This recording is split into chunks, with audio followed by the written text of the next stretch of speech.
Señor, pedimos, Padre, para que tu palabra pueda hablar conforme a tu voluntad, a la intención de tu Espíritu Santo, y que podamos recibirla con mansedumbre, no solamente para entenderla en esta mañana, pero también para poder aplicarla a nuestra vida diaria, Señor. Que todo lo que podamos escuchar sea pertinente con lo que vamos a vivir a partir de hoy. En el nombre de Cristo Jesús. Amén. Bueno, les invito a abrir sus Biblias en Santiago capítulo 1. Vamos a meditar en esta mañana desde el versículo 9 hasta el versículo 12. Y como ya algunos entienden, Santiago en esta sección está hablando de las pruebas. Y pensaba en esto, ¿no? ¿Qué hace diferente a un creyente cuando está atravesando pruebas?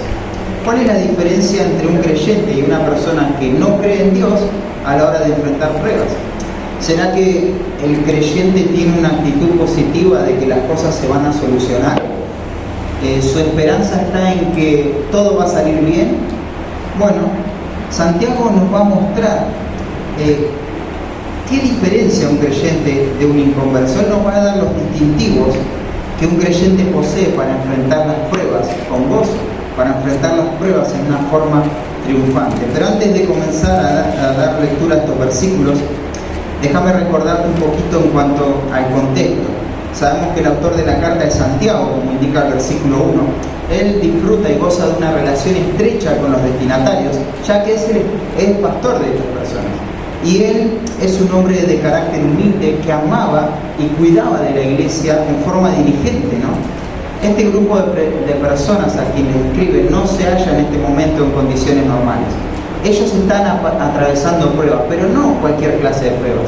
Tuvieron que salir huyendo del lugar donde vivían por causa de la persecución. Y ahora se encuentran esparcidos ahí en todo el imperio. La carta nos deja ver las maneras específicas o materiales en cómo esta iglesia sufre. Y muchas de estas pruebas tenían que ver con satisfacer sus necesidades físicas, con el alimento, con el sustento, con el abrigo, ¿no? Ahora, bajo estas circunstancias es que la iglesia va a recibir la carta. Sin embargo, esto no es lo que da ocasión a la carta. Este no es lo que pone en pie o lo que pone en marcha a Santiago para ponerse a escribirle a estos hermanos. Claro que él quiere alentarlos en medio de toda esta situación, pero hay algo que preocupa y carga el corazón de este hombre. Y es lo que la iglesia está manifestando en este contexto de pruebas. Ellos no están respondiendo como debería responder un hijo de Dios frente a la adversidad. No están dando señales de vida espiritual. Y acá tenés un problema. No dar evidencias de la salvación puede ser un síntoma de dos cosas. Primero, puede ser que estos hermanos estén desalentados. ¿Qué hay que hacer? Hay que afirmarnos en la verdad. Hay que quitar las mentiras de su mente y colocar la verdad de Dios en sus corazones para que sean fortalecidos. Pero en segundo lugar, puede que estos hermanos no estén dando señal de vida espiritual porque realmente no poseen vida espiritual. Ellos no han nacido de nuevo y lo único que hace esta situación es exponer la condición real de su corazón. Ahora, ¿cuál es la verdad en este contexto? Las dos cosas. Por un lado hay desaliento, pero por otro lado hay incredulidad. Las dos cosas son verdad y Santiago va a atender a las dos cosas. Él ve que hay un peligro destructivo para la iglesia cuando está integrada por personas que profesan una fe salvífica, pero no dan ninguna evidencia real de su salvación. Por lo general, este tipo de personas no se va a diferenciar mucho con un inconverso moralista. ¿Viste la persona que catalogamos de buena? Entre un creyente que solamente profesa la salvación, pero no da evidencia de su salvación, no hay ninguna diferencia significativa, sustancial, con una persona que es buena moralmente, podemos decir, ¿no? Ahora, claro que él marca un contraste con personas que están con pecados escandalosos y abiertos, sí, pero frente a una persona que más o menos hace las cosas bien en el mundo, no hay ninguna diferencia. Hay puras similitudes, muchas cosas en común. Y esta situación es lo que trae intranquilidad al corazón de este pastor. Esto es lo que va a ocasionar la carta, que la iglesia no se mezcle. La iglesia tiene que marcar una diferencia. ¿Y qué hace con la carta? Bueno, con este propósito, él va a exigir y va a demandar cada una de estas exhortaciones, ¿no? Que den evidencia de su fe. En otras palabras, Santiago quiere que el creyente viva su salvación, que su redención afecte todas las áreas de su vida, en la manera como él ve las pruebas, en la manera como él busca la sabiduría en medio de las pruebas, en la manera en cómo ve su propia condición, en la manera como él mira la vida, cómo él controla su lengua, cómo ora, cómo planifica su vida, etc., ¿no? El Evangelio tiene que impactar todas las áreas y todas las formas en que vivimos. Y eso es relevante para nuestro tiempo, ¿no? Él va a escribir esto con esa esperanza. Ahora, estos mandamientos que da Santiago solo son capaces de ser obedecidos por los hijos de Dios. Ellos pueden y van a responder, con sumisión y humildad de lo que Santiago está diciendo. Y de esa manera van a decir, sí, acá hay un creyente verdadero, solo necesitaba ser afirmado. Pero a su vez, la persona que no tiene vida espiritual se va a quejar, va a buscar excusas, va a anteponer prioridades para no obedecer. Toda clase de resistencia va a mostrar y va a rechazar sutilmente la verdad predicada y la verdad que está enseñando Santiago. Toda esta situación, toda esta resistencia tiene que convencer a esa persona de que no tiene verdaderamente vida espiritual, que sabe la forma del Evangelio, la parte externa, pero no entiende el contenido, el fondo del Evangelio, que compró un Evangelio, una salvación, que podemos decir que no tuvo ningún precio, fue una salvación barata, una salvación que no exige ninguna responsabilidad en él. Y todo esto va a ser Santiago para que el inconverso vaya y corra en fe y arrepentimiento, cada una de estas exhortaciones. Ahora, nosotros ya nos paramos al comienzo de la carta y comenzamos un camino que nos va a llevar un tiempo largo. Y ¿sabes qué? Deseo con todo mi corazón que seas afirmado si estás pasando pruebas, que ser afirmado si estás pasando pruebas. Pero algo que deseo con todo mi corazón es que si no sos un hijo de Dios y tomaste la forma del Evangelio únicamente, que corras en fe y arrepentimiento, porque no hay otra cosa que podés hacer. Que te des cuenta que las luchas que estás teniendo en realidad no son luchas, es incapacidad. No lo vas a poder lograr vencer jamás al pecado en tu vida. Y no vas a poder desear lo que los hijos de Dios desean si no tenés salvación, si no hay vida espiritual. Y eso sería un gozo, ¿no?, para la iglesia, que personas puedan ser afirmadas, pero que personas puedan ser convertidas también. Sería un gozo para la vida de la iglesia y los propósitos de salvación de Dios. Así que Santiago va a comenzar la carta dando un testimonio personal de cómo la gracia de Dios afectó su vida, y va a introducir con ese saludo el concepto de gozo que debemos considerar en forma obediente cuando nuestra vida es alcanzada por esas situaciones súbitas que no esperamos. Luego mostró que la fe genuina, salvadora del creyente, queda evidenciada por la manera en que busca de Dios la sabiduría. Él es la única fuente para hacer frente a la adversidad. Ahora, los que no buscan a Dios de esa manera, lo que muestran es incredulidad, una lealtad dividida, un compromiso a medias, finalmente una vida incontrolable, inmanejable e inconstante. Ahora, frente a toda esta instrucción, la pregunta es, ¿cómo hacemos para salir adelante? Claro, Santiago puso las realidades acá y dio mandamientos, pero ¿cómo hacemos en medio de la prueba para salir triunfantes? ¿Existe alguna razón acá en esta tierra y ahora para mantenerme en medio de la aflicción? Bueno, desde el versículo 9 al 12, Santiago va a mostrar las cualidades que tiene un creyente que va a triunfar en su vida cristiana en medio del dolor. Y en el texto griego este párrafo va a comenzar con un pero. No lo ves ahí en tu Biblia, pero está ahí, está ese pero. ¿Y qué hace ese pero? Va a marcar un contraste con lo que dijo anteriormente. Aquellos que no le creen a Dios, en contraste con este párrafo, que están los que aman a Dios, los que le creen a Dios, los que confían, los verdaderos creyentes. Ellos son conscientes de su identidad delante de Dios y van a definir correctamente esta vida como una vida vana, pero también van a perseverar hasta el final. Con eso en mente quiero que veamos los versículos y vamos a dar lectura. Dice: el hermano que es de humilde condición, gloríese en su exaltación, pero el que es rico en su humillación, porque él pasará como la flor de la hierba. Porque cuando sale el sol con calor abrasador La hierba se seca, su flor se cae y perece su hermosa apariencia. Así también se marchitará el rico en todas sus empresas. Déjame tomar unos minutos para ver el grueso de este pasaje, para poder ver cuál es la idea central de este texto.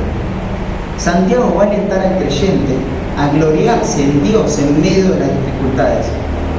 Lo va a instar a que él ponga su mirada en algo que va más allá de su propia condición, pero en algo que va más allá de su propia vida. Y es lo que el creyente ha alcanzado en el presente delante de Dios, pero también lo que le aguarda en la eternidad, en la vida futura. Ese tiene que ser el motor que va a impulsar toda la vida del creyente, aún en los momentos más tristes, aún en los momentos de aflicción. Este pasaje nos muestra que en medio de las pruebas tenemos razones para gloriarnos, hermanos. ¿Y en qué está basada estas razones? Está basada en lo que somos, en cómo vemos la vida, pero también saca a luz un distintivo que solo los hijos de Dios poseen, y es la perseverancia. También nos muestra que el creyente en medio de las pruebas no es un resignado, no es una persona irrealista que mira lo que no existe. No. Él es doblemente feliz. Él es dichoso, pero no es que será dichoso, lo es ahora, pero será completamente glorioso cuando su salvación se consume completamente en la eternidad, cuando sea glorificado. Y de esa manera va a terminar Santiago, mostrando las marcas de un creyente que sabe lidiar con el dolor. De esa manera él va a cerrar, como un broche de oro, podríamos decir, el tema y la sección de las pruebas. Ahora, el título de este mensaje tiene que ver con, es así: distintivos del creyente para triunfar en tiempos difíciles. Distintivos del creyente para triunfar en tiempos difíciles. Estos distintivos a la vez son singularidades que un creyente posee para hacer frente a la adversidad. Y a eso nos vamos a proponer. Esto tiene que ver con algo que soy delante de Dios, con cómo miro esta vida, pero también con un distintivo, con la perseverancia. Entonces, el primer distintivo del creyente para triunfar en tiempos difíciles es su posición delante de Dios. El versículo 9 dice, el hermano. Santiago acá alude ¿a quién? A los hijos de Dios. Ellos son hermanos. Lo que Santiago va a decir solamente se aplica a los que han nacido de nuevo, a los creyentes, a los hijos de Dios, los que fueron regenerados, aquellos que han pasado de muerte a vida. Y hay algo de los hermanos, son de condición humilde. El hermano que es de humilde condición, va a decir. ¿Y a qué se refiere esto de humilde condición? No que es humilde de carácter, sino acá está hablando en cuanto a lo físico, lo material. Él no posee nada. Este adjetivo tiene que ver con una condición externa, su pobreza material. Literalmente algunos dicen los pequeños. Es alguien sin recursos. La palabra tiene que ver con alguien que apenas sobresale del piso. Imagínate el estado de miseria y bajeza de esta persona, lo pobre que es. Ahora, tenés que pensar y tenés que asimilar esto en tu mente. En el tiempo en que escribe Santiago, la mayoría del mundo era pobre. Las clases estaban divididas en dos: los ricos, que tenían muchas posesiones, y los pobres, que no tenían nada, que poseían a sus hijos nada más, y algunos ni eso. Casi el 98% de la sociedad que vivía acá eran pobres. Así que él les escribe a los pobres. Pero estos no son cualquier clase de pobres. Recordá el contexto. Estas personas tuvieron que salir huyendo por la persecución. ¿Qué pudieron haberse llevado en la persecución? No mucho, ¿no? Casi nada. Quizás todos sus bienes quedaron confiscados por los judíos, ¿no? Por los líderes fariseos. Muchas de estas personas quizás tenían una cierta dinámica para conseguir el sustento diario, quizás habían aprendido a ganarse la vida de alguna forma, pero como dijimos anteriormente, estas personas en este momento eran vistas como traidores por los judíos, porque ellos decían, ellos ahora siguen el camino de Cristo, de este falso maestro, pero también eran vistos con menosprecio por el pueblo gentil. ¿Por qué? Porque eran semitas, eran judíos, siempre los gentiles los rechazaron. Y sobre todo ahora que traen una religión un tanto extraña, que habla de que el amor une todo y cómo es esto. Entonces eran menospreciados. Pensá que ellos tenían una dificultad muy grande para conseguir el plato de comida diaria. Ya no tenían nada, llegan a un lugar donde todos los rechazan. Se presentan, imagínate, se presentan ante un trabajo, nadie los toma. ¿Vos que sos judío? No, a los judíos no tomamos. Vos sos judío, sí, pero vos sos cristiano, ¿no? Porque vos saliste corriendo de allá de Egipto y ahora no tenés nada. Bueno, bancátela por seguir a Cristo. Y no existía la obra misionera en ese momento que ampare a estos cristianos, que le dé refugio. Ellos estaban solos y estaban padeciendo solos de esta manera. De hecho, había gente que sí los contrataba, gente que tenía mucho dinero que los contrataba, pero Santiago capítulo 5 nos va a decir que esta gente se abusaba de estos pobres, que los oprimían, que no les pagaban, eran estafados constantemente. Y en medio de esa situación, podemos decir que estos pobres no tienen nada en esta vida, no tienen absolutamente nada, no poseen nada. Y Santiago no les va a decir, bueno, quédense tranquilos que ya todo se va a solucionar. Ya todo lo que les falta ahora Dios lo va a proveer. No, pero sí Santiago los va a alentar. Ustedes que no se pueden jactar de nada acá en la tierra, se pueden jactar de algo, se pueden gloriar de algo, se pueden gloriar de su posición, de su altura. Fíjense que recién cantábamos una canción que menciona la Biblia, Gloria a Dios en las alturas. La altura ahí, el sentido es el alto rango. En las alturas Dios tiene que ser alabado en los rangos más altos que existen en este universo. Y es la misma palabra que va a describir al hermano que es de humilde condición. Ellos se tienen que gloriar en su alta posición, en su altura, en su rango. ¿Qué son delante de Dios? Eso es lo que tiene que fortalecer la vida del Hijo de Dios. Gloríese en su exaltación. La versión de las Américas dice el hermano que es de humilde condición, se gloría en su alta posición. La palabra gloriarse conlleva la idea de confiar en algo como seguro, como certísimo. Esto es así. Ahora, vos decís, ¿cómo que los creyentes tenemos que gloriarnos? Eso está mal, van a gloriarse, jactarse, ¿cómo es? Bueno, en realidad lo que es pecado es el objeto en el cual te glorias. Si vos te glorias en tus propias capacidades y en lo que alcanzaste acá en la tierra, eso es pecado, eso es una vana gloria. Pero jactarse de los méritos de otro, de algo que te fue conferido, eso es un mandamiento, eso es lo que debemos hacer, de eso nos tenemos que gloriar. No busques estos versículos, pero te lo voy a mencionar a la pasada. En Filipenses 3:3 está este concepto. Pablo dice que nosotros nos gloriamos en Cristo, no teniendo confianza en la carne. Claro, no hay nada en este mundo que nos dé valor para poder jactarnos, pero Cristo sí, nos gloriamos en Él. En Gálatas 6:14 dice que Él se gloriaba en la cruz de Cristo. Él se gloria en eso, no en otras cosas triviales de la vida. Y en Romanos capítulo 5 dice que nos gloriamos en la esperanza de la gloria de Dios.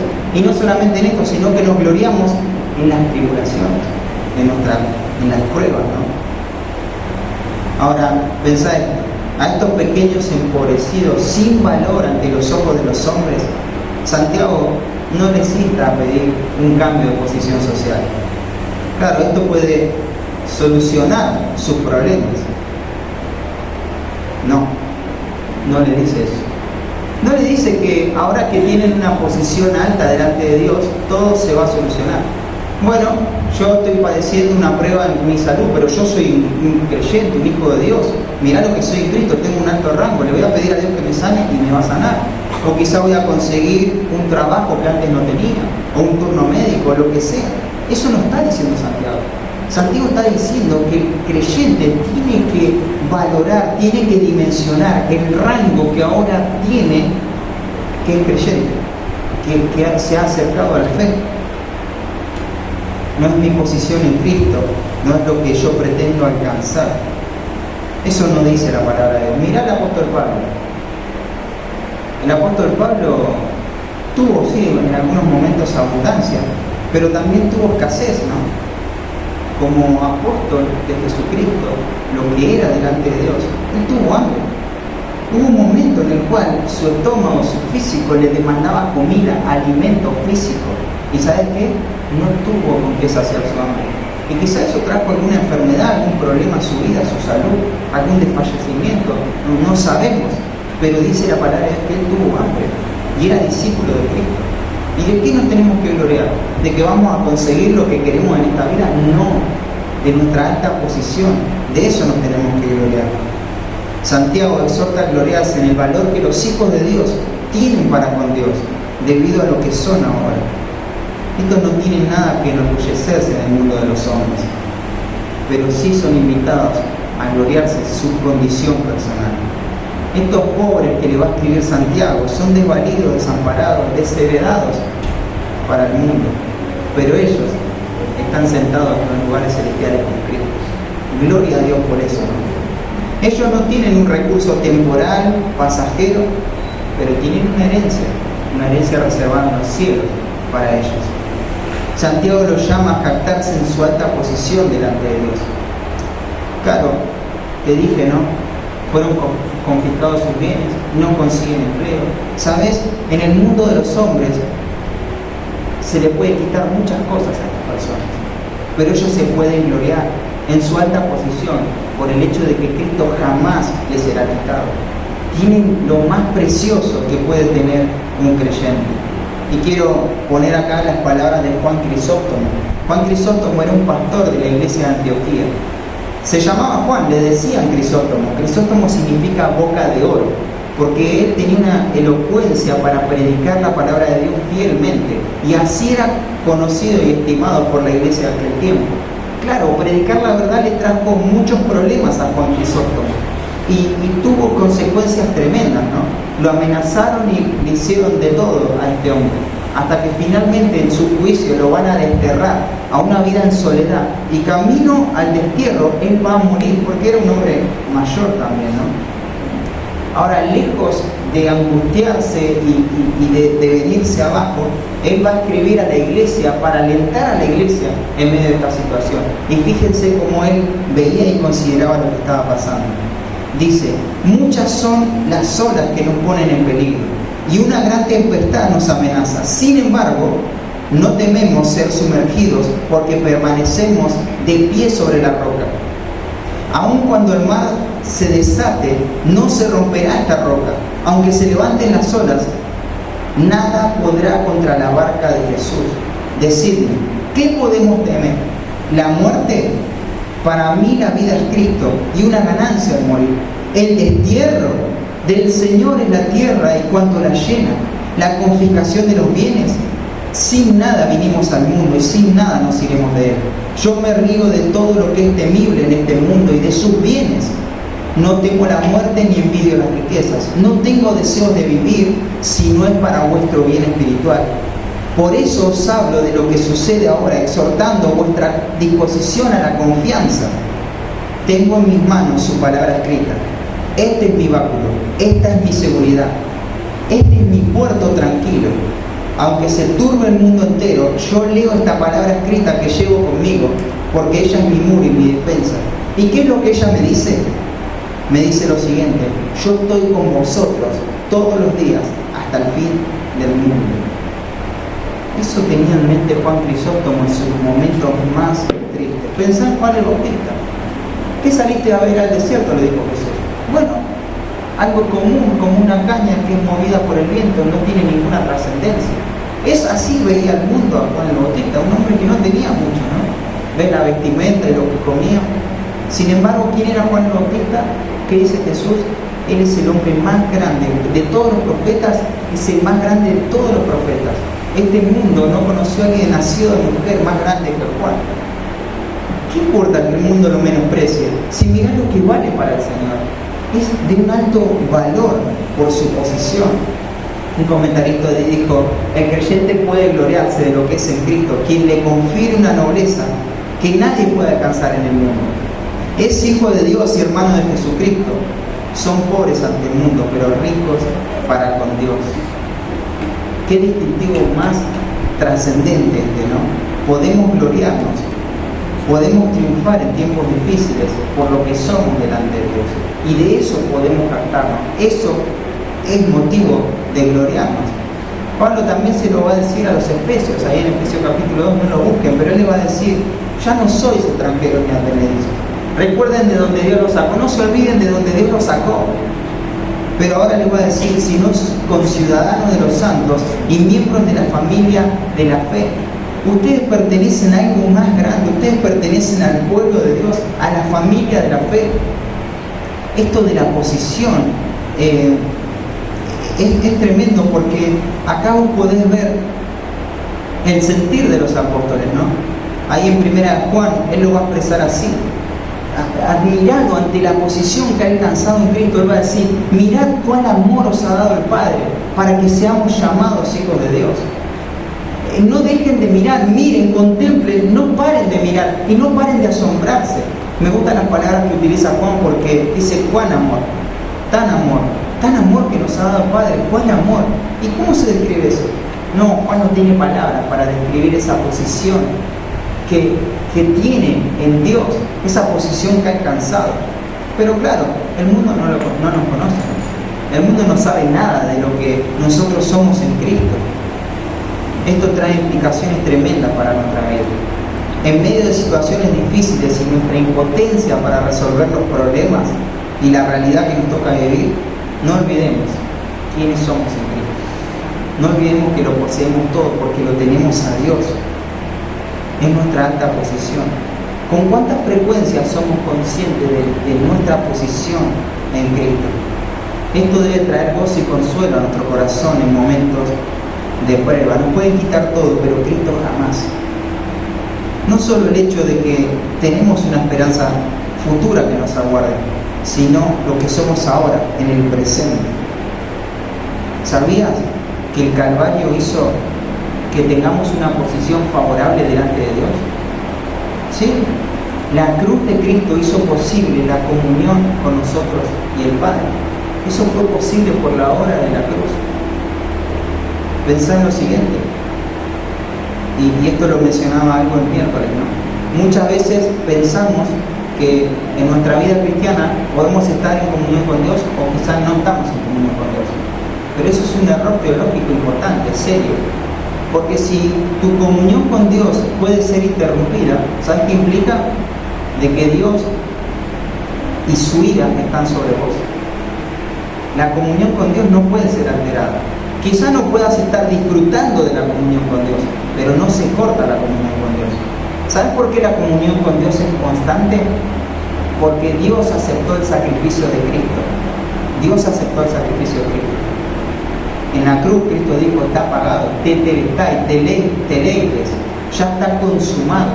Las cosas ahora están bien entre un hijo de Dios, y eso es inalterable. Y no depende de tus méritos, depende de los méritos de Cristo. Quiere decir que tenemos que despertar a la dimensión de lo que significa tener una posición correcta delante de Dios. Y eso tiene que darnos esperanza en medio del dolor. El primer distintivo del creyente para triunfar en tiempos difíciles es su posición. El segundo distintivo que tiene es su percepción sobre la vida. Va a decir: este es un pobre, ¿no? Pero el rico en su humillación. Te dije al principio que Santiago se está dirigiendo a los creyentes en todo este párrafo. En primer lugar, atendió a los que integraban la iglesia en su gran mayoría, a los pobres, a los privados de todos los recursos. Ellos deben gloriarse en su posición delante de Dios. Esa es la razón por la cual van a tener un buen desenlace en la prueba. Pero ahora, ¿a quién se va a dirigir? Se va a dirigir a los ricos. Acá la palabra rico describe a una persona que tiene muchas posesiones, a tal punto, escuchadme bien, que no necesita trabajar más. No es alguien que tiene plata, sino alguien que no prescinde del trabajo para poder vivir. No lo necesita. Es aquel que tiene plenitud de bienes. Y esto se refiere a las riquezas materiales, no estamos hablando de riquezas espirituales. ¿Sabes lo que implica en esta cultura ser rico? En esa cultura, lo mismo que para esta cultura. No tenés que trabajar más. Implica influencia, implica comodidad, implica privilegios, implica otro tipo de posibilidades frente a la vida. Ahora, ¿es posible así que un creyente, es posible que en este contexto haya un creyente rico? Bueno, la respuesta es sí, ¿no? Hay varios hombres y mujeres en el Nuevo Testamento que tenían muchas posesiones. Pensá en Bernabé, tenía una propiedad importante. Pensá en José de Arimatea, tenía cosas que no cualquiera puede alcanzar. En la sociedad la mayoría eran pobres, pero había algunas personas ricas. Y nosotros tenemos que reconocer que parte de los receptores de esta carta son ricos, son hombres ricos. La mayoría pobres, pero hay algunos ricos. ¿Y cómo nos damos cuenta de eso? Bueno, este pasaje dice a los ricos, ¿no? Se está dirigiendo el mensaje hacia los ricos literalmente hablando. Pero también en Santiago capítulo 4, versículo 13 dice, vamos ahora los que decís, hoy y mañana iremos a tal ciudad, estaremos allá un año y ganaremos. Bueno, ¿eso podía ser un pobre? No tenían posibilidades de irse a otro lado, estar un año, hacer toda esa planificación. ¿Quiénes gozan de esos privilegios y esas posibilidades? Los ricos. Entonces ese pasaje también está dirigido hacia los ricos. En conclusión, tenemos en la iglesia personas que son ricas. De hecho, el capítulo 5 va a hablar hacia los ricos, ¿no? Y en el capítulo 2 dice, hay una referencia entre algunos ricos que, bueno, entraban de vez en cuando. Ahora, ya tenemos resuelto que en la iglesia había gente que tenía mucho dinero. Pero decir que esta gente que integraba la iglesia tenía mucho dinero es una cosa. Ahora, decir que estos ricos eran salvos, eran creyentes verdaderos, es otra cosa. Es otra cosa muy diferente.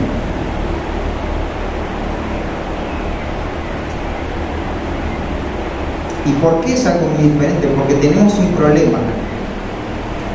Fíjate las palabras que se van a utilizar para este grupo de personas. Mirá ahí en tu Biblia, el versículo 10. Dice, él pasará, o sea, refiriéndose al rico, usando la analogía del calor abrasador, se seca, se cae, perece su hermosa apariencia, se marchitan en todas sus empresas. Entonces, ¿cómo es que acá se está refiriendo a alguien rico? Lo primero que tenemos que hacer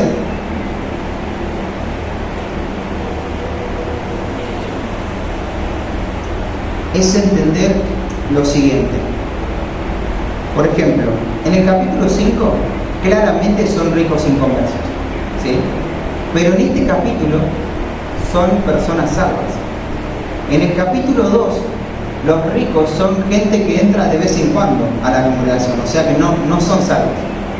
Pero en este capítulo, te vuelvo a repetir, son salvos. ¿Y cómo puede ser que una sola palabra signifique varias cosas? Tenga varios sentidos. Bueno, recordar el principio hermenéutico.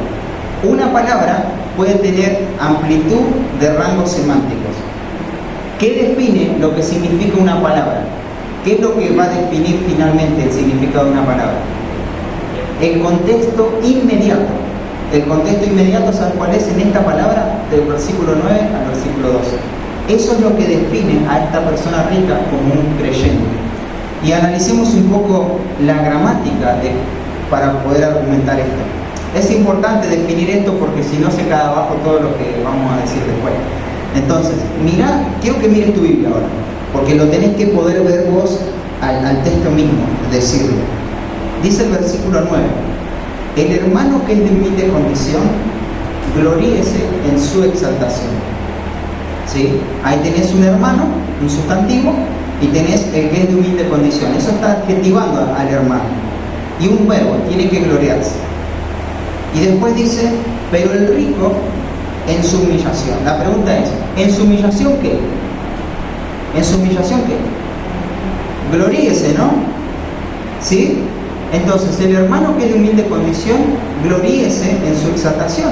Pero el que es rico, gloríese en su humillación. Ahí hay un verbo implícito ahí, tácito. No se escribe, pero está en la idea. ¿Se puede ver eso? ¿Lo pueden ver? Bueno, si aceptás que hay un verbo implícito, tenés que aceptar también el sustantivo implícito. ¿Cuál es el sustantivo? Es hermano. Y te quedaría el versículo así. El hermano que es de humilde condición, gloríese en su exaltación. Pero el hermano que es rico, gloríese en su humillación. ¿Tiene sentido? ¿Ves? Entonces, gramaticalmente, esto es así. Y esto lo usamos normalmente. Yo les digo, los hermanos de mi derecha cantan fuerte, pero los de mi izquierda despacio. Yo te dije, los hermanos de mi derecha, hermanos, la palabra hermano, cantan verbo fuerte. Yo digo, pero los de mi izquierda despacio. ¿Dije la palabra hermanos? ¿Pero me refería a los hermanos? Sí. ¿Dije la palabra cantan? No. ¿Pero me refería a que cantan? Sí. Esto mismo está pasando en Santiago acá. Se está omitiendo la palabra hermanos. Ahora, ¿por qué se hace esto? Este es un recurso del lenguaje. Se llama elipsis. No te vas a acordar de eso. Pero es un recurso del lenguaje.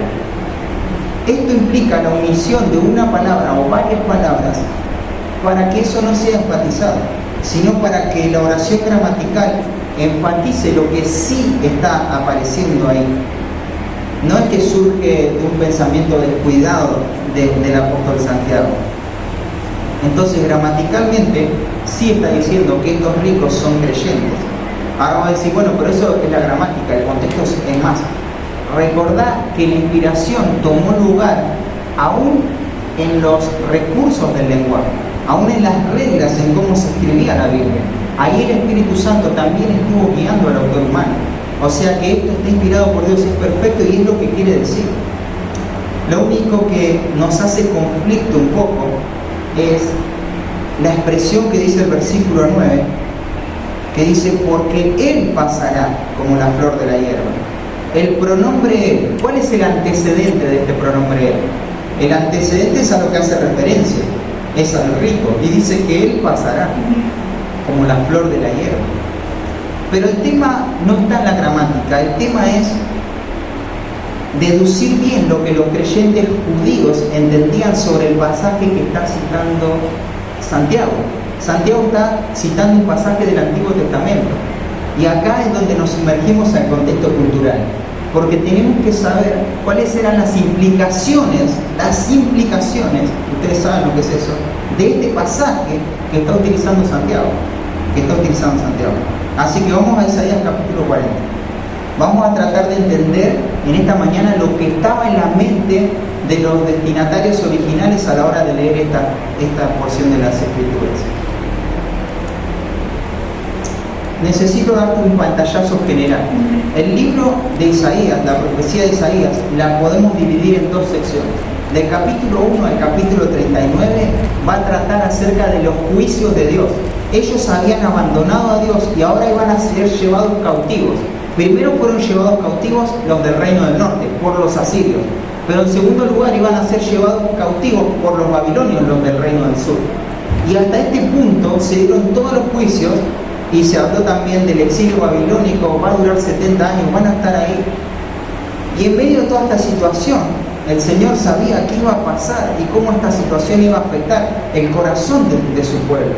Y ellos iban a ver que estando en cautiverio, los dioses paganos eran más fuertes que su propio Dios. Imagínate, nosotros estamos acá presos, exiliados de nuestra tierra. El Dios de nuestra tierra no pudo con el Dios de la tierra de ellos. Es más fuerte que Jehová. Pero a su vez también los sistemas de este mundo, las personas, tienen mucho poderío, somos impotentes. ¿Cómo vamos a salir de acá? Son personas que no pueden ser, no son vulnerables, no vemos el escape, la oportunidad para librarnos de ellos. Entonces comienza el capítulo 40 hasta el capítulo 66 y el mensaje es de esperanza, el mensaje es de salvación. Esta es la esencia del Evangelio, ¿no? Hay juicio, pero también hay redención. Y va a empezar el capítulo 40 diciendo, consolaos, pueblo mío, consolaos. Y hace un llamado Isaías a que preparen su corazón para poder ver al Dios incomparable que tiene. Ustedes ven a los dioses extranjeros, pero Dios es el Dios incomparable. A Él no se le puede asemejar absolutamente nada. Y si hablan de los hombres, ¿qué es el hombre? ¿Qué es la vida humana delante de Dios? El hombre es transitorio, es pasajero, pero Dios y su palabra permanece para siempre.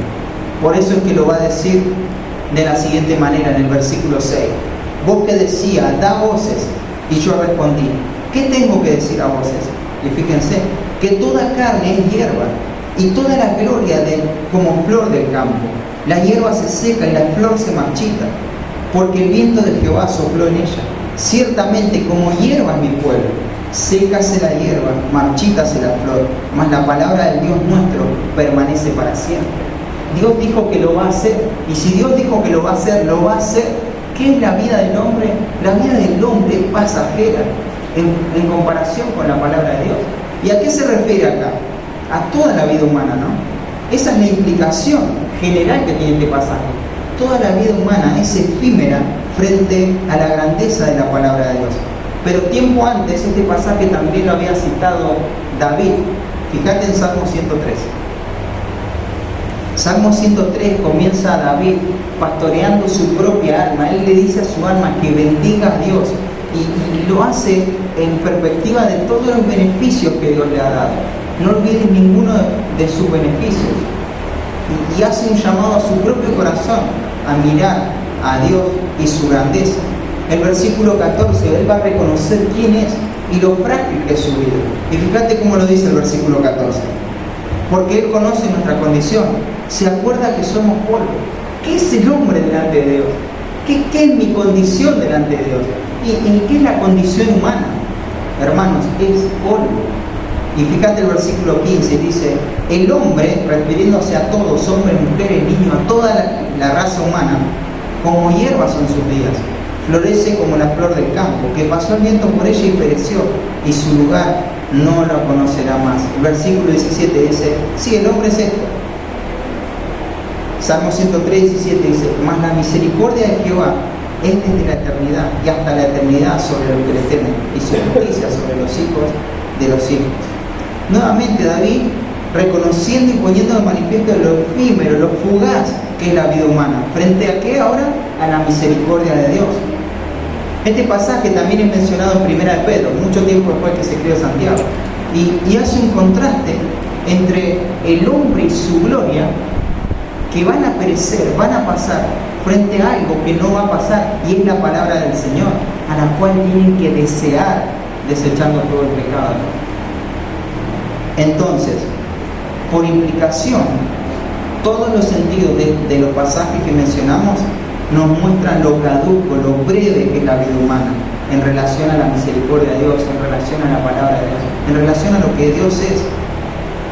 Y ahora Santiago, ¿qué le está diciendo a estos ricos creyentes? No se equivoquen en su percepción sobre la vida. Por lo general, una persona con recursos abundantes tiene cierta propensión a apoyarse en eso, en sus posibilidades cuando viene la aflicción. Pero esto no debe ser un motivo de gloria o de jactancia. El hombre rico no debe olvidarse de que es como cualquier ser humano. La implicación general es que toda carne es transitoria. La implicación particular que está sacando Santiago acá es que los ricos también pertenecen al grupo de los hombres y son lo mismo delante de Dios. Las posesiones no te van a servir para torcer la realidad cuando la enfermedad llegue, cuando un accidente ocurra. Las posesiones, las posibilidades que tenemos en la vida se van a acabar y tenemos que mirar la vida conforme a lo que es pasajera, transitoria. Ningún recurso tiene valor frente a la prueba, ningún recurso material. Pero hay algo que sí puede traer fruto eterno, y es el carácter que cultivamos en medio de la prueba, no utilizando recursos humanos, sino divinos. Dice el rico en su humillación. Esta palabra, humillación, es la misma que caracteriza al hombre pobre.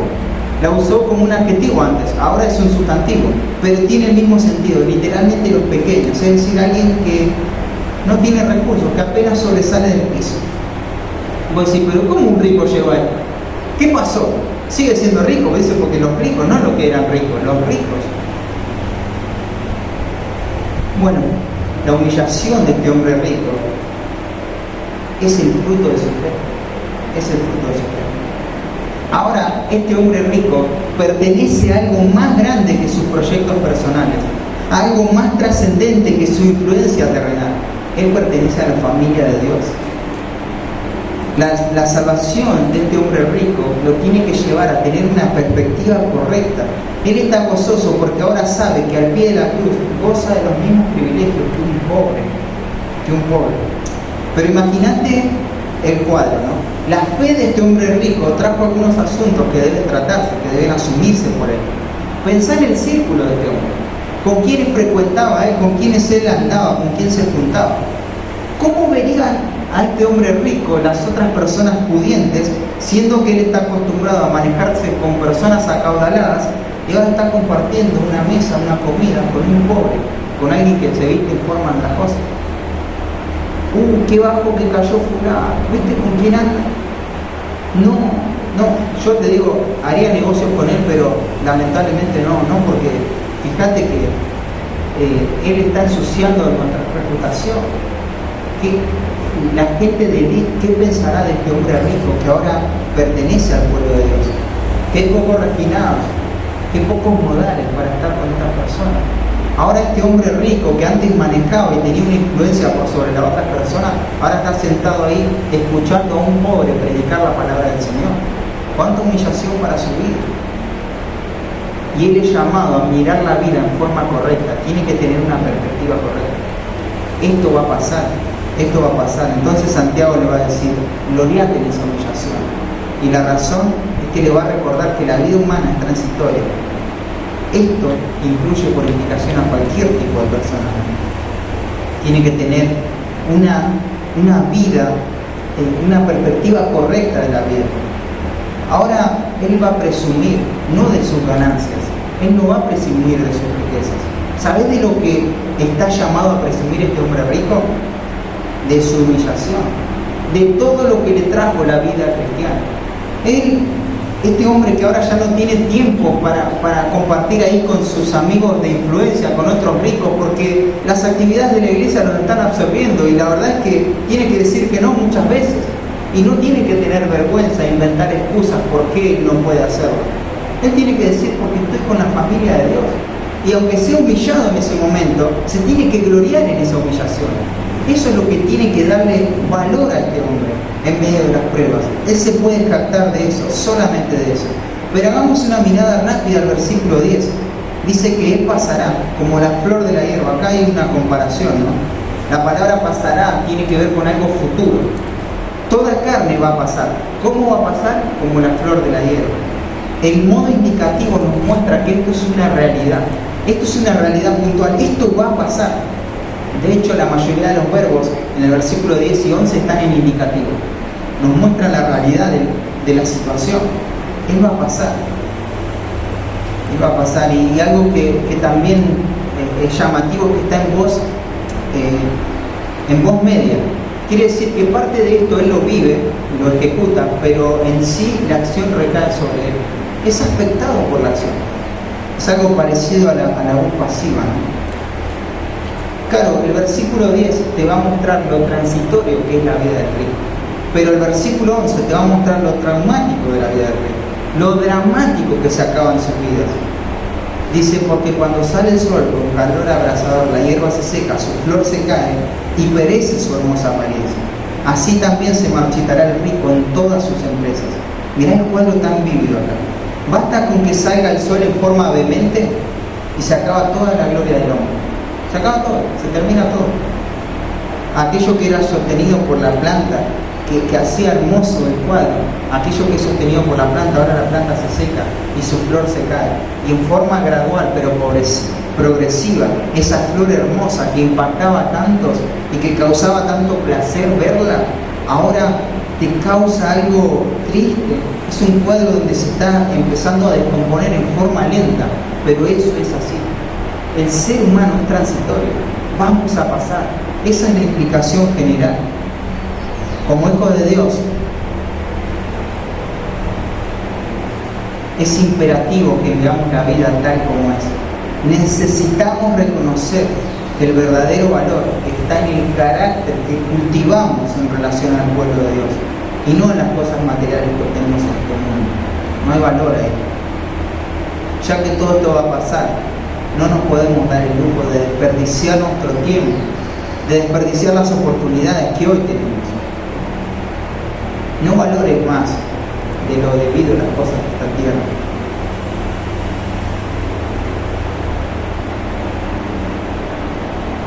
No lo priorices sobre lo espiritual. No priorices algo pasajero sobre lo espiritual. Gloriate en toda la incomodidad y la humillación que te trajo la nueva vida en Cristo. Ahora vos perteneces a la familia de la fe. Gloriate en eso. Sentite orgulloso cuando vos no podés disfrutar de las cosas pasajeras que disfruta este mundo, cuando no tenés sus mismos valores, porque eso es lo que trae gozo en medio de las pruebas. Ahora, tu agenda, tus ocupaciones, tu tiempo, tus intereses, ¿cómo demuestran que estás viviendo para lo eterno? ¿Cómo demuestra que vos entendés y crees que la vida es pasajera? Si no estás viviendo las dinámicas del cuerpo por las cosas de esta vida, entonces ¿cómo estás demostrando que tenés una percepción acertada de la vida?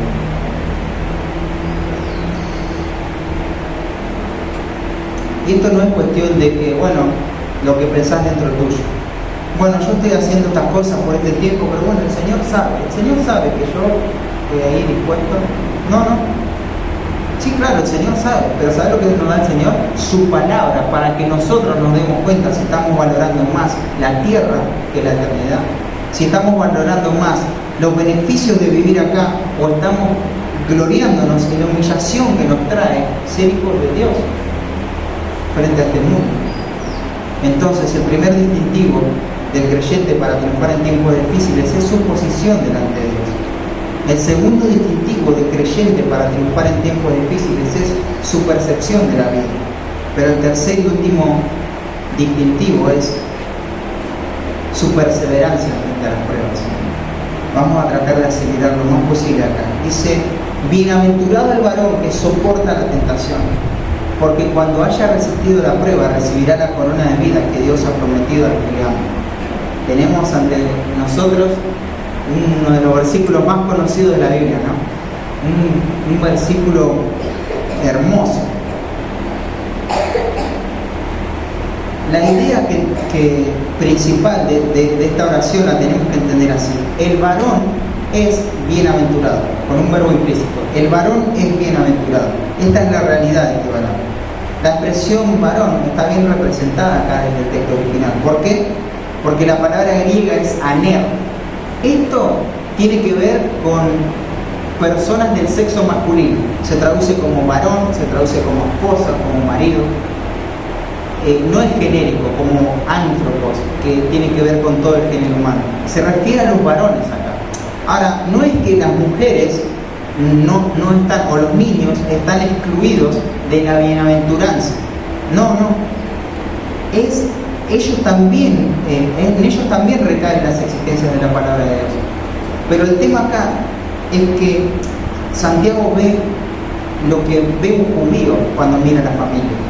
Y es como Dios ordenó las cosas. La cabeza del hogar es el hombre. Y lo que haga el hombre, eso va a determinar lo que va a hacer la familia. Entonces, por eso la atención está acá en la palabra varón. Y dice, ¿qué dice del varón? Que es bienaventurado. La palabra griega conocida, Macario, ¿no? Si tenés un hijo no le pongas Macario. Yo tenía un compañero en el instituto que se llamaba Macario. Era el tema de conversación cuando estabas ahí medio enojado, decías Macario y te brotaba una sonrisa, digamos. No puedes llamarte Macario. ¿Cuál es el sentido de Macario? Doblemente feliz, dichoso. Este texto nos está diciendo que aún en medio de la aflicción, porque está en medio de las pruebas, nos dice que puede haber una dicha, una felicidad sin igual. Muchas veces, por temor a cometer errores serios en cuanto a centrarnos en nosotros mismos y en nuestra propia felicidad, pensamos que la vida cristiana tiene que ser sombría, agria, así, amarga, agridulce. Y no busques tu felicidad. Claro, mira, te voy a decir algo. No tenés que perseguir tu felicidad. Tenés que perseguir la santidad. Pero la felicidad viene como una añadidura. Es lo que vas a experimentar. La dicha, la felicidad. Muy poco conocemos acerca de los atributos de Dios en cuanto a este tema. Y tenemos que mirar rápidamente esto. ¿Entendés si yo te digo la beatitud de Dios? ¿Qué es beatitud? ¿Sabes qué es beatitud? Es una de sus perfecciones eternas. Dios es un Dios beato, tiene beatitud. Ahora, no me estás enseñando nada, ¿no? Beatitud es dicha, felicidad, gozo pleno.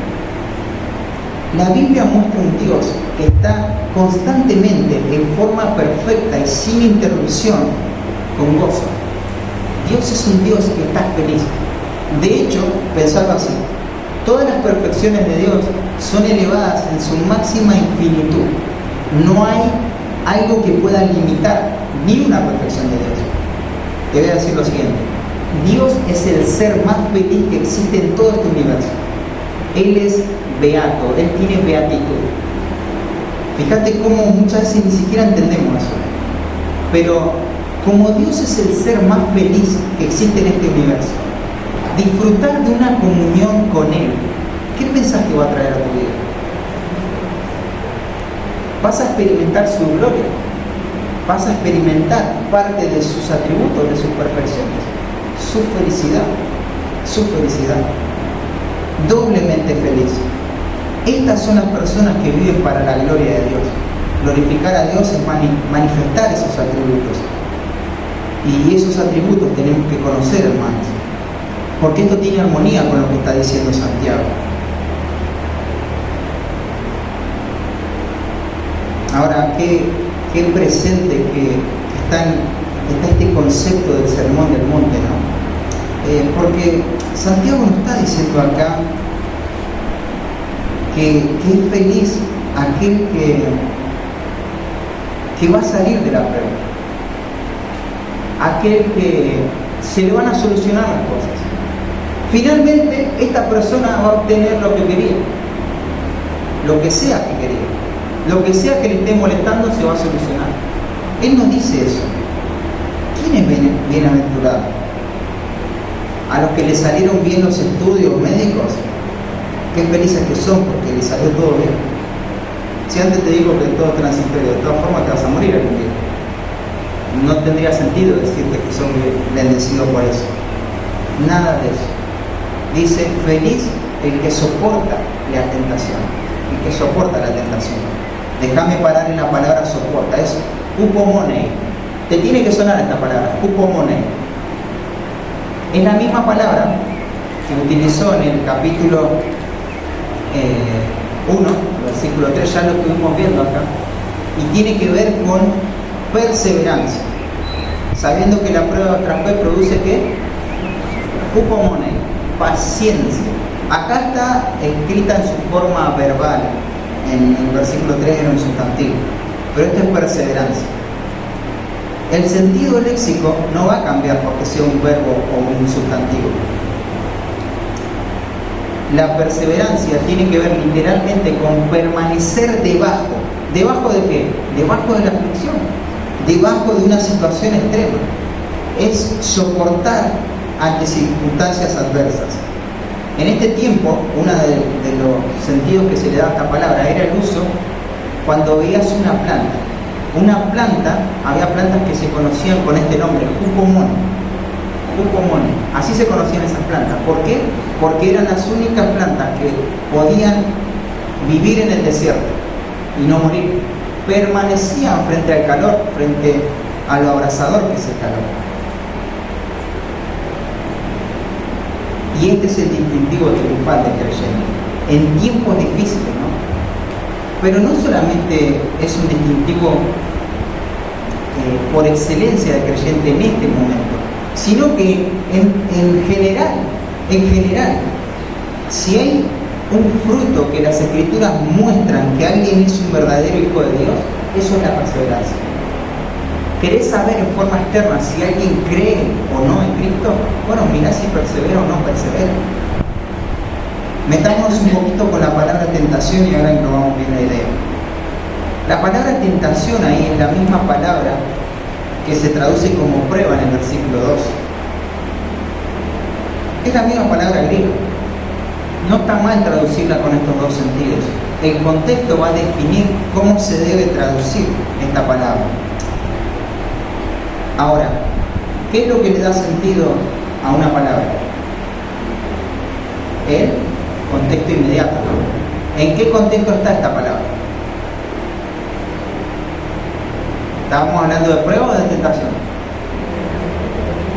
De pruebas. De pruebas. Desde el versículo 2 empieza hablando de las pruebas. Y el versículo 2 está en este contexto.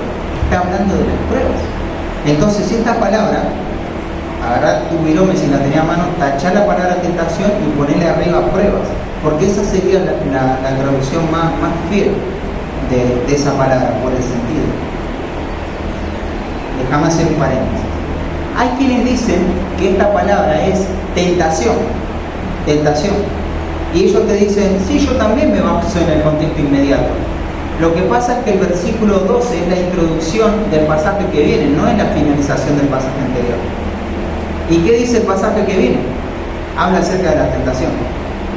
Entonces, el contexto inmediato, para el contexto inmediato, si lo tomás en la parte que viene, sería tentación.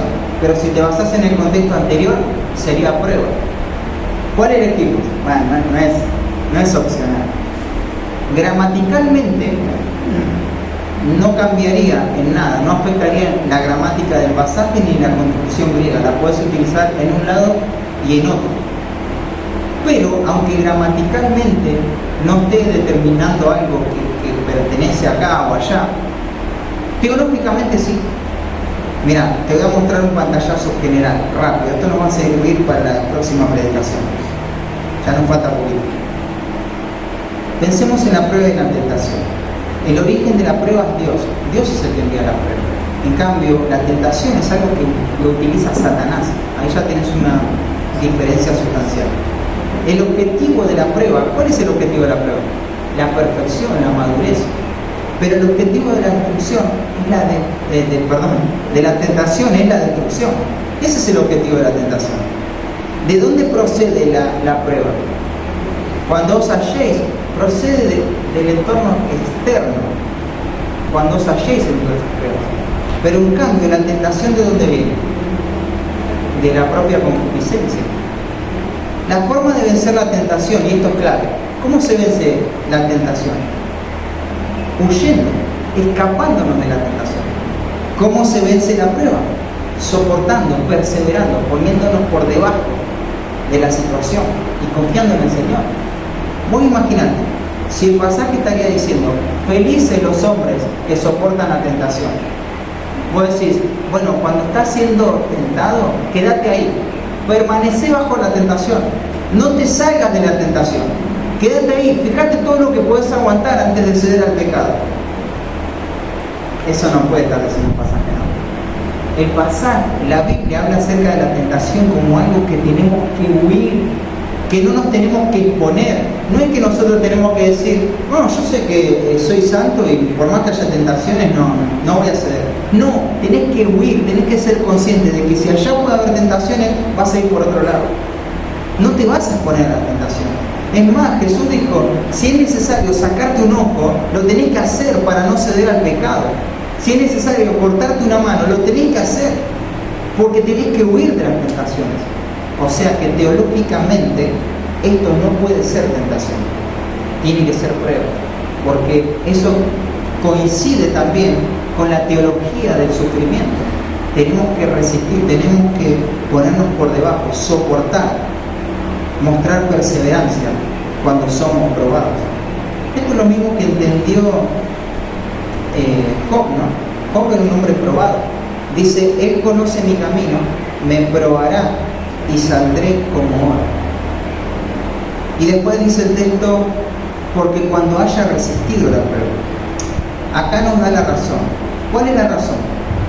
Que va a recibir la corona de la vida.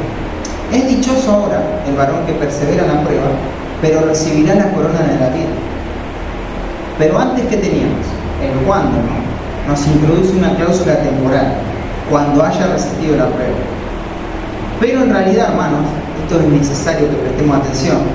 En realidad la idea no es dar el momento de la acción, sino la manera en que sucede la acción. Podríamos decir algo así: habiendo sido aprobado, recibirá la corona. habiendo sido aprobado, no cuando haya sido aprobado, sino habiendo sido aprobado, él recibirá la corona. La corona. Esa palabra recibirá tiene que ver con algo que se le da. Es la palabra recibir a los que le recibieron, los que creen en su nombre, algo que se entrega. Es en indicativo también, es una realidad, algo que va a pasar. No es algo que, bueno, podría recibir la corona, no, la va a recibir.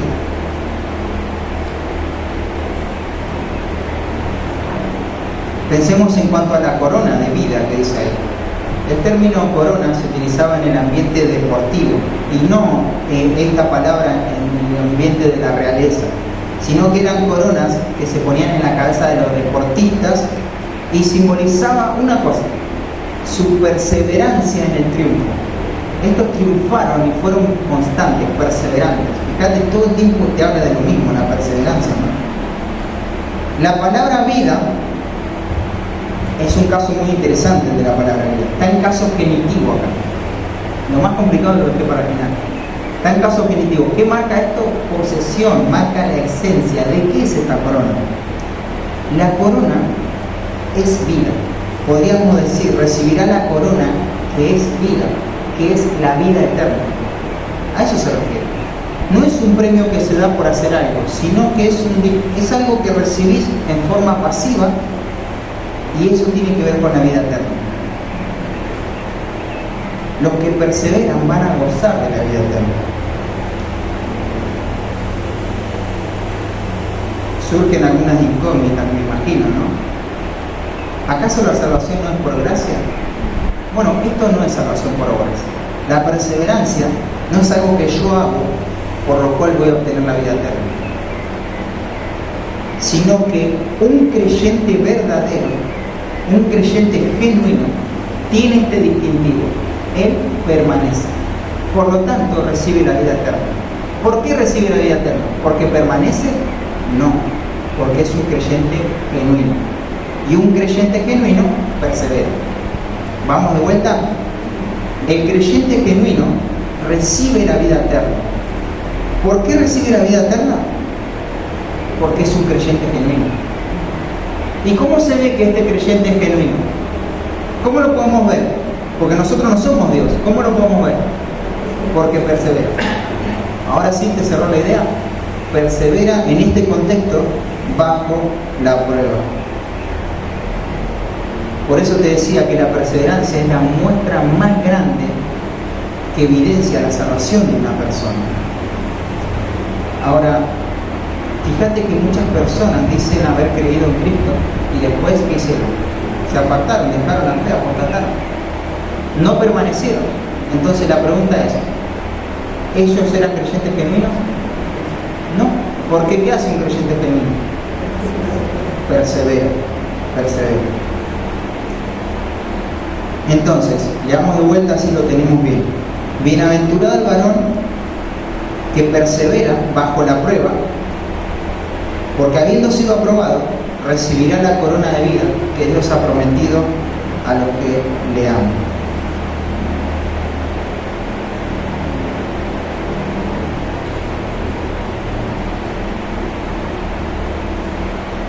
Ahora fíjate algo muy interesante acá. Algo más de esta corona. Esta corona está prometida por Dios. ¿A quiénes? A los que le aman. Entonces, yo puedo ser un creyente genuino, un creyente verdadero y no amar a Dios. Entonces no voy a recibir esta corona de la vida eterna. Es decir, que tengo que creer al Evangelio, por un lado, pero también tengo que amar a Dios y recién ahí voy a ser salvo. O sea, tengo que creer a la palabra predicada y también tengo que amar a Dios para ser salvo. Serían dos cosas entonces.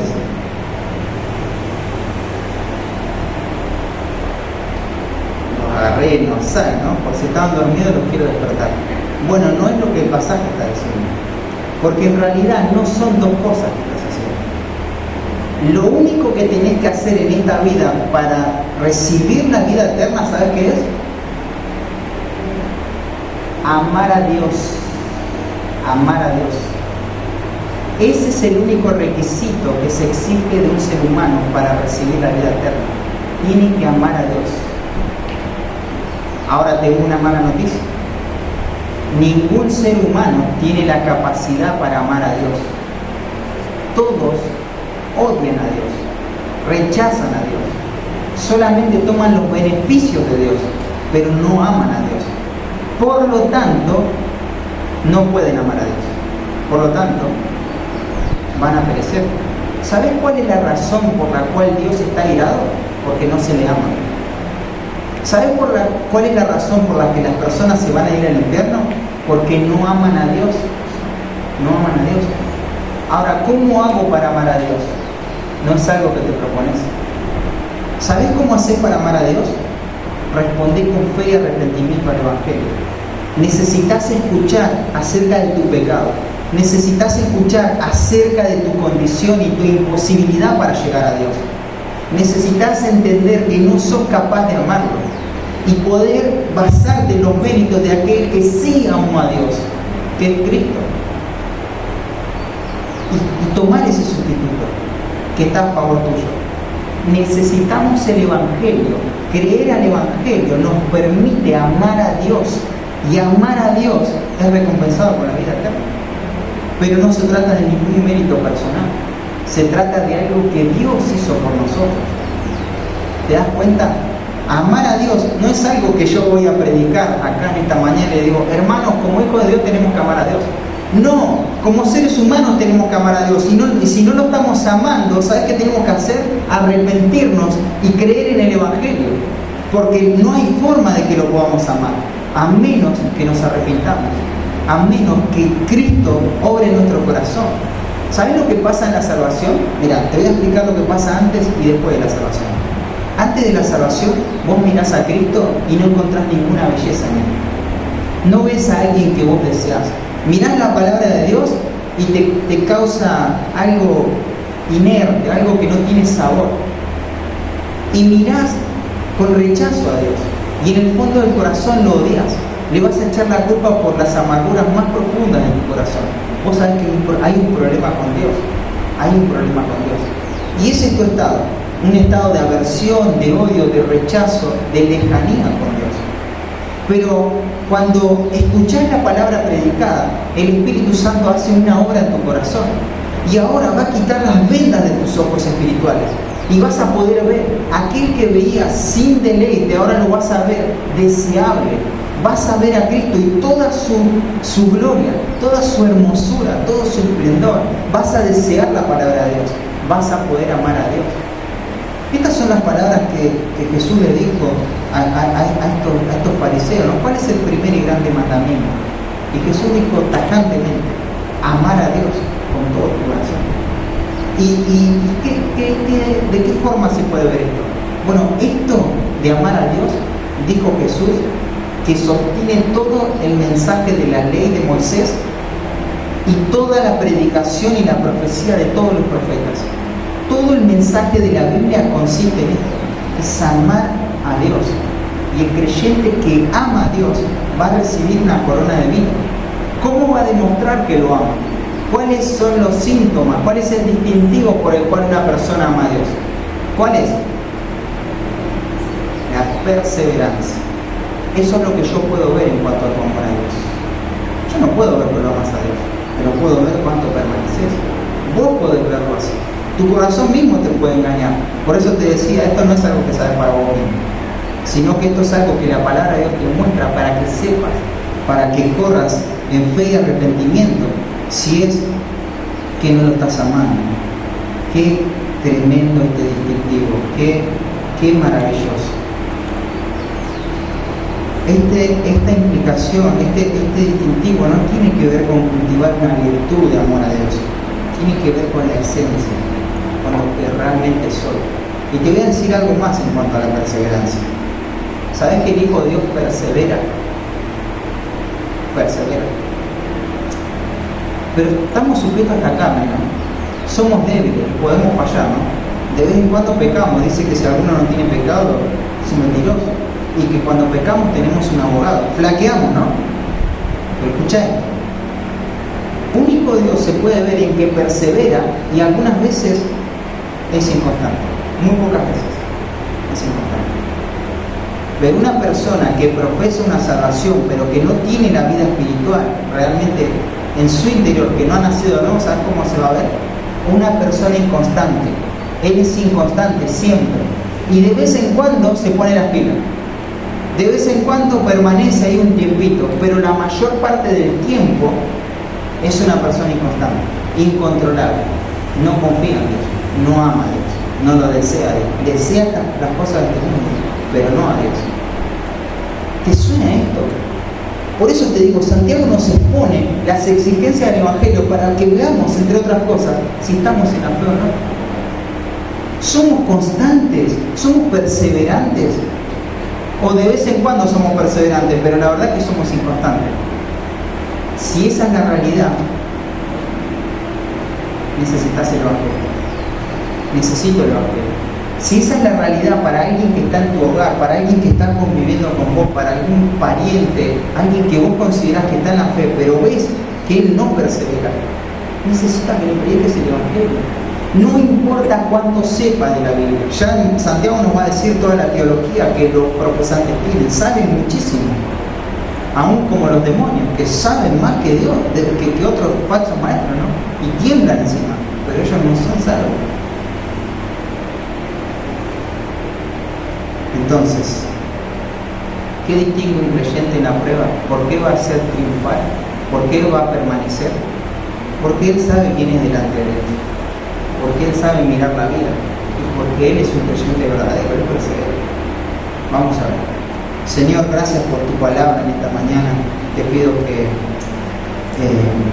en primer lugar traigas arrepentimiento a mi propio corazón, Señor. Ayúdame, Señor, a vivir de acuerdo a lo que tu palabra demanda, Señor. Pero también, Señor, pido por mis hermanos, Señor. Si ellos están en un momento de aflicción, que se puedan aferrar, Señor, a este distintivo que los hijos de Dios gozan, y es su posición, Señor. Que ellos puedan ver las dimensiones que tienen ahora de que son hijos de Dios.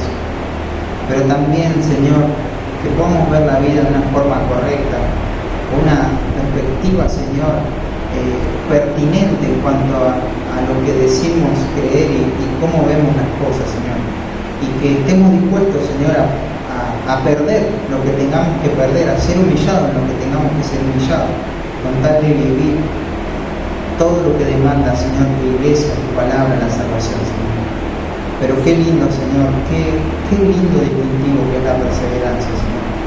Los creyentes primitivos no entendían esto, tal cual, Señor, tu palabra lo predica. Al repasar la historia de la iglesia, qué hermoso es poder ver esto en toda la historia de la iglesia. Aquellos que han perseverado, Señor, que no se han desviado. Y gracias porque tú nos prometes la vida eterna, gracias porque es por la salvación que tú nos has dado, Señor. Y realmente te podemos amar solamente porque tú nos amaste primero, Señor. Pero te pido, Señor, que si hay alguien que en esta mañana quiere experimentar el amor contigo, Señor, quiere amarte pero es incapaz porque no ha nacido de nuevo, que tú lo convenzas en esta mañana, que derribes los argumentos de su corazón y que él pueda creer al Evangelio, Señor. Te lo pedimos en el nombre de Cristo Jesús. Amén.